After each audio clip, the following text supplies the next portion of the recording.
ये लंदन वाली दिल्ली है केजरीवाल की, उस बच्चे की, उस नलायक की, इनकी खबीस की, उसने हमें बीमारियों में पाल दिया। सबसे ज़्यादा डॉक्टर हमारी कॉलोनी के अंदर है। हमारी बहनें, हमारे भाई, हमारे छोटे छोटे बच्चे आए दिन बीमार हो जाते हैं। नमस्कार, आप देख रहे हैं हेडलाइंस इंडिया। मेरा नाम है विनोद शर्मा। इस कैमरे की नज़र से जिस पहाड़ को आप देख रहे हैं, ये किसी हिल स्टेशन का पहाड़ नहीं है, बल्कि ये देश की राजधानी दिल्ली में कूड़े का पहाड़ है। ऊपर उड़ती चील आपको नजर आएंगी, सामने लगी हुई गंदगी का ढेर आपको नजर आएगा, और अब विधानसभा के चुनाव भी चल रहे हैं।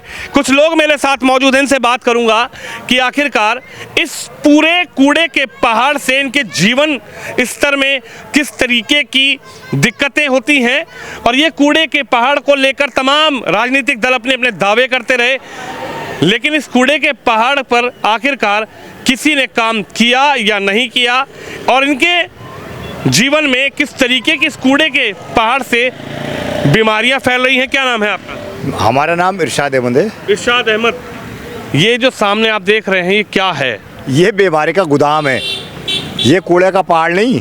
ये लंदन वाली दिल्ली है केजरीवाल की, उस बच्चे की, उस नलायक की, इनकी खबीस की, उसने हमें बीमारियों में पाल दिया। सबसे ज़्यादा डॉक्टर हमारी कॉलोनी के अंदर है। हमारी बहनें, हमारे भाई, हमारे छोटे छोटे बच्चे आए दिन बीमार हो जाते हैं। भाई इतना पैसा कहाँ से लाएंगे? इसके हॉस्पिटलों में दवाई नहीं मिलती, कहीं जाएं तो ऑपरेशन करने के लिए सुई नहीं है, टाँके लगाने के लिए सुई नहीं है, रुई नहीं है। कूड़े के पहाड़ से किस तरीके की यहाँ जो लोग रह रहे हैं, बिल्डिंगें बनी हुई है, बड़ी महंगी बिल्डिंग है, तमाम लोग रहते हैं। मुल्ला कॉलोनी है, राजवीर कॉलोनी है, कौंडली है, गढ़ोली है। भाई पूरे एरिया के लिए बीमारी की जड़ है ये। यहाँ से बीमारी शुरू होती, ये लोग तो बेचारे नर की ज़िंदगी जी रहे हैं।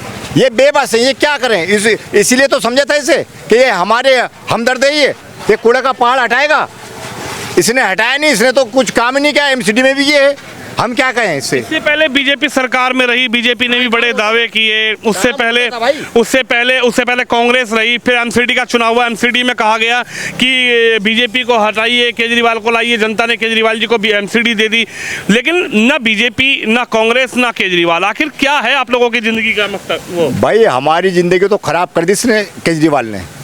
इससे बढ़िया तो बेहतर बीजेपी कर तो रही थी एमसीडी में काम। उसकी 50-60 बुलडोजर मशीन चल तो रही थी, 100-150 मशीन सब मिला के, ऊपर नीचे छोटी बड़ी मशीन, वो काम कर रहे थे। ये बोला जनता के बीच में जाके, धोखेबाज, झूठा, महाझूठा, झूठो जितना इसके अंदर वजन है उससे ज़्यादा इसके अंदर झूठ है। भाई साहब इसने कहा कि दिल्ली में मेरी सरकार है, एमसीडी में मिलाओ, मैं इसे सफा करूंगा। इसने 6 महीने से बंद कर रखी, 2 साल सरकार को हो गए इसे। दिखाओ ये मामला, हम बहुत परेशान हैं। क्या कहेंगे, किस तरीके की दिक्कतों का सामना कॉलोनी वाले करते हैं? जी दिक्कत तो ये है कि लोग काफ़ी बीमार होते हैं। हर 1-2 हफ्ते में 2-3 आदमी डेथ कर जाते हैं। किसी को सांस की बीमारी है, किसी को कैंसर हो जाता है, किसी को हमारे घर में कैंसर पेशेंट है, कोई हार्ट से प्रॉब्लम है, हार्ट की प्रॉब्लम, काफ़ी परेशान है इस खत्तों से। अभी तो खैर गर्मी का समय नहीं है, गर्मी के समय में बहुत बुरा हाल है। इतनी सारी बदबू आती है कि आप यहाँ पे खड़े नहीं हो पाते अभी तक। बदबू से काफ़ी लोग यहाँ से बेच के चले गए अपने अपने मकान। अब जिनका जो कारोबार यहाँ पे वो कैसे बेच के जाएं, इन चीज़ों से काफ़ी परेशान है। लेकिन तमाम राजनीतिक दल आए, कांग्रेस आई, बीजेपी आई, केजरीवाल जी ने कहा एमसीडी में हमारी सरकार आने दीजिए, हम दिल्ली सरकार में, एमसीडी भी हमारे अंडर आ जाएगी तो हमें काम करने को मिलेगा। इस कूड़े के पहाड़ पर राजनीति होती रही, उन्होंने कहा हम हटाएंगे, अब तो एमसीडी में भी केजरीवाल है और चुनाव भी है। देखो जी, केजरीवाल तो सबसे बड़ा झूठा लफड़ा है, क्लियर बात है एकदम। क्योंकि तो ये भी कहते हैं कि स्वास्थ्य फ्री है, अस्पतालों में सारी सुविधाएं हैं, एक टाँका लगाने की, एक इंजेक्शन ना होती, ग्लूकोज चढ़ाने की वो नहीं होती, सुविधा ना होती। हम खुद हमारे जीजा 8 दिन एडमिट रह गया लाल बहादुर हॉस्पिटल में। हम हर एक चीज़ 10 रुपये की भी इंजेक्शन बाहर खरीद के लेके आए, वहाँ ऐसी कोई सुविधा नहीं थी। अभी 5 दिन पहले हम खुद गए थे, 25 रुपये की दवाई हम बाहर से लेके अंदर मिली, और 350 की दवाई मैं बाहर से खरीद के लेके आया हूँ।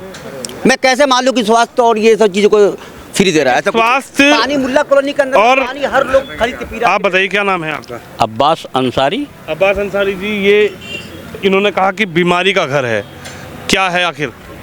देखो जी, इस खत्ते का इतिहास बहुत पुराना है, पार्टी का इतिहास भी पुराना रहा है। आज हम जिस विधानसभा में खड़े हैं, ये विधानसभा के एमएलए, एमपी जो भी हमारी विधानसभा से ताल्लुक़ रखते हैं, उनका कार्य है। हम ये देखते आ रहे हैं कि इस खत्ते को लेकर राजनीति तो खूब हो रही है। पिछली बार जब ये खत्ते का मामला 1 सितंबर 2017 को यहाँ खत्ता गिरा पूरी नहर में, और उस नहर में इतना बड़ा हादसा हुआ, 2 की जान भी गई और काफ़ी लोग इसमें हताहत हुए, पर किसी की कोई जागरूकता नहीं है। सब लोग यही कहते हैं इस पर। उस वक्त केजरीवाल साहब आए, मनीष सिसोदिया भी आए, यानी कि जितनी भी पार्टियां थी सब आई और सब ने ये दावे किए अपने अपने कि इस खत्ते को हटाएंगे, यहाँ से काम चालू करेंगे। पॉलिसी बनी 2017 के बाद हमने कोई सबक नहीं लिया और 2022 का MCD इलेक्शन जो आया उसको एक मुद्दा बनाया। हम बीमार आदमियों के लिए एक मजाक उड़ाया। जितने हम बीमार हैं इस कॉलोनी में रहते, इस विधानसभा में, मैं समझता हूँ कोंडली विधानसभा में हर आदमी बीमार है इस खत्ते की वजह से, पर इसकी कोई सुनवाई नहीं है। क्यों नहीं है ये पता नहीं, मगर मेरा मानना ये है कि जब हम वोट डालते हैं और चुनते हैं किसी को तो उसकी जिम्मेदारी क्या बनती है। यानी MCD चुनाव थे 22 में, तो MCD में ये कहा गया कि बीजेपी MCD में है, आप MCD में केजरीवाल जी को लाइए, ये खत्ता हट जाएगा। MCD आप केजरीवाल जी को देंगे तो स्टेट गवर्नमेंट और MCD गवर्नमेंट मिलकर काम करेगी तो खत्ता साफ हो जाएगा, लेकिन हुआ कुछ नहीं। हमारी कोंडली विधानसभा का दुर्भाग्य है कि इस खत्ते का सारा नज़ारा हमारी कोंडली विधानसभा में है और चारों तरफ कोंडली विधानसभा का वोटर रहता है। उस वोटर की पीड़ा है और वह बार बार कहता है कि इसका कोई इलाज कीजिए, मेरे बच्चे बीमार हैं और मैं इतना तंग आ चुका हूँ, यहाँ रहने का, सोने का, सांस लेने की इतनी दिक्कत है। कहाँ है पार्टियाँ? आज हमारे मौजूदा विधायक साहब जो मनीष सिसोदिया भी आए यहाँ, उन्होंने भी कहा कि ये खत्ता का काम करेंगे, हटाएंगे। आज मुद्दा क्यों नहीं उठ रहा? इलेक्शन के इस वक्त इलेक्शन पे ये मुद्दा क्यों नहीं उठ रहा? पूरी दुनिया में इसका चर्चा है, लेकिन हमारी कॉलोनी वाले जानते हैं हम किस तरह से पीड़ा में हैं। कोई आदमी इसको सुनने वाला नहीं है, कोई करने वाला नहीं है। 5 साल हमने अपने विधायक जी को दिए, माननीय विधायक कुलदीप जी को दिए हमने, और इस खत्ते पे पूरी अपेक्षा रखी कि आज सरकार आई है इनकी, MCD का चुनाव ही इस मुद्दे पे लड़ा गया, लेकिन आज क्या है कि इस खत्ते को नाराज़ कर दिया गया। इस इलेक्शन में इस खत्ते का कोई मुद्दा नहीं है, मुद्दा है फ्री। अरे फ्री क्या लेंगे? जब हम जिंदा रहेंगे तो कुछ फ्री लेंगे ना। हमें क्या मिल रहा है? अब जब जिंदा रहेंगे तब भी तो फ्री लेंगे। हमारे लिए तो क्या कुछ भी दे दो, जान से ज़्यादा है क्या फ्री? है, तंदुरुस्त रहेंगे तो कमा लेंगे। इस मुद्दे को इतना हल्का ले रखा, हर आदमी पॉलिटिक्स करता है। अब सारे लोग इस मुद्दे को भूल के अपनी अपनी पे आ गए, महिला को देंगे, इनको देंगे। सवाल यही है कि जनता लगातार इस खत्ते को हटाने की मांग करती रही। बीजेपी भी सरकार में रही, MCD में रही, कांग्रेस उससे पहले शीला दीक्षित की सरकार रही, लेकिन MCD का चुनाव जब हुआ तो केजरीवाल जी पर जनता ने विश्वास जताया, लेकिन यहाँ के जनता बीमारियों के इस घर के साथ बीमार होती रही, बीमार पड़ती रही। लेकिन इस चुनाव में इस खत्ते के मुद्दे पर जनता जागरूक है, लेकिन नेता चुप हैं।